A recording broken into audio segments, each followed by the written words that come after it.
Welcome to the International English Language Testing System conducted by Maulik English Academy. This is Anima. I'm an examiner today. So the examiner code is S2024139 and the examining code is S2024137. So can you please show me your ID? Yes, sure. Okay. So in the first part, I'm gonna ask you some personal question. So what's your name? My name is Juwairiya bint Murshid, but you can call me Juwairiya. Okay. Where have you come from? My home district is Noakhali, but I have born and raised in Dhaka. Okay. So what do you do? I'm a student of grade 8 in Manipur High School and College. What is your favorite subject? My favorite subject is English because my hobby is reading book. I can read different countries' books by translated in English. That's why my favorite subject is English. Okay. So let's move to the main part one, clothes. Where do you buy most of your clothes? Mostly, I buy clothes from nearby my houses because we spend a lot of time on traveling to our shopping places. My shopping destination is just 30 to 20 minutes from my house, so it saves a lot of time. Besides, I know that in which shops I can find what. Also, the shops are fixed price, so I don't need to spend time on bargaining, and it helps a lot to save the time. Okay. How often do you buy new clothes for yourself? I don't buy new clothes for myself so often because it's not good for our world's economy and our wealth also. But I buy clothes on various occasions, like if it is a very close relative's marriage, I'll buy clothes. Also, I buy clothes on various festivals like Eid ul Fitr, Eid ul Adha, and on my birthdays, I buy clothes because it makes me happy. Okay. How do you decide which clothes to buy? It depends on the weather I'm buying the clothes. If I'm buying clothes on summer season, I will try to find something that is not that is not very much heavy, and it will not make me feel very hot. I will try to find something in cotton fabric. And if I'm buying clothes on winter season, I'll try to find something that will make me warm. Also, it depends on the color size which will suit me.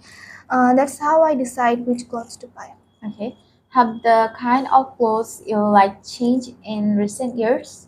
Yes, the types of clothes that I liked has been changed in recent years because every time, before every occasion, every festival, people want new fashion in their wardrobe. So the clothing companies are trying to develop their fashion, their styles. So the clothing has been changed a lot. That's why I have to change my liking. Also, the quality has been dropped a lot in recent years because the clothing companies wants to make more profit other than quality. So that's why my liking has been changed a lot. Okay, so now let's move to the part two. In this part, I'm gonna give you a cue card, a pen, and a paper. Here you go. You have 1 minute to think about it, and you have 1 minute to talk about it. Your time starts now.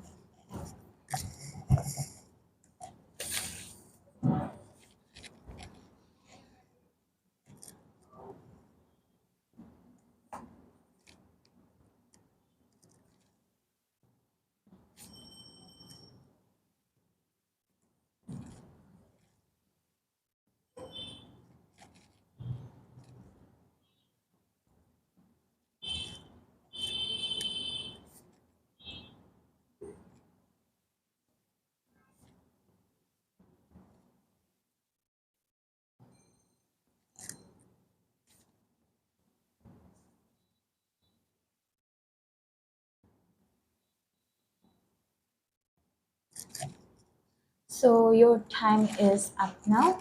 You can start talking. Okay, last weekend my uncle and my cousin visited my house. After the evening snacks, they had discussion. My cousin shared that as a university student, he earns a good amount, but he can't manage his money, or he can't spend on the list that he makes for him or what he needs on this month. But it is not enough for him, and uh, it is not enough for him after he earns a good amount of money as a student. My uncle asked him that if he makes a list by himself what is needed for what is necessary for him in this month before his next salary. He said that he doesn't make any list, he just remember what he needs. Then my uncle said that sometimes it happens that we can't remember before spending money on something. After that, whenever the time comes, we couldn't manage it. So we always need to make our priority list before spending something or after getting our salary. So that's how we can manage money, and managing money is very important. And we can also save some, that's by that we can also save something at the month end. And he also said me that for money management you don't always need to earn. Whenever you get pocket money, you can do it for money management. Okay. So now let's move to the part three. In this part, I'm gonna ask you about money and young people. Why do some parents give their children money to spend each week? Some parents give their children money each week for various reasons, like some parents do jobs, so every day they can't make their child's lunch, so they can just leave them to starve every day or whenever it is. So he or she can buy their necessary lunch or necessary food from the canteen at school hour. Besides, if the child needs money in a situation, he can spend it. Or if the child lost from his parents, if he has money and know the address, he can hire a vehicle and reach their house safely. Also, some parents give their money for a symbol of to show love, which is always not necessary. But giving pocket money every month is important, or every week is important sometimes. Okay. Do you agree the school should teach children how to manage money? Yes, I think school should teach children how to manage money. It is an important topic, but they should teach children in a limited way. They don't need to make them think that they need to earn money or they need to have money in an early age. Some early teens do part-time jobs, so they need to learn how to manage their money. If they don't earn money, they can have pocket monies. So it is necessary to learn how to manage money, and the school can teach it. Okay. Do you think it is a good idea for students to earn money while studying? It depends on the age or the grade he is in. If he is a university student, he can earn money or do part-time jobs beside his study. It can help him. It can help him or help his family. If he is a school student, it is not necessary for him to earn money in an early age, because school students can be manipulated easily by various things which can seem for them excited.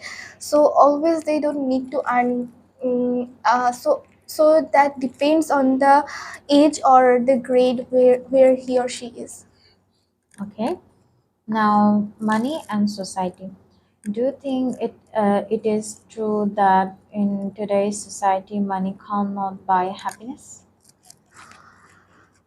Uh, in today's society, sometimes money can buy happiness, but it is also true that money cannot buy happiness always. If a person is lying on the hospital's bed and he has a lot of money on his bank, but the money cannot help him to be cured, he is away from his family, away from his family on the festivals. So it is not making him happy. The money cannot make him happy at that time. And as I said, that sometimes money can make people happy. Like if I am if I'm in a shopping mall and I want like something and I have the money for it to buy, I'll buy it and it will make me happy.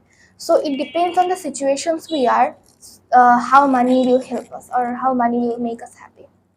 What disadvantages are there in a society where the gap between rich and poor is very large? There are a lot of disadvantages where the gap between poor and rich is a very large gap.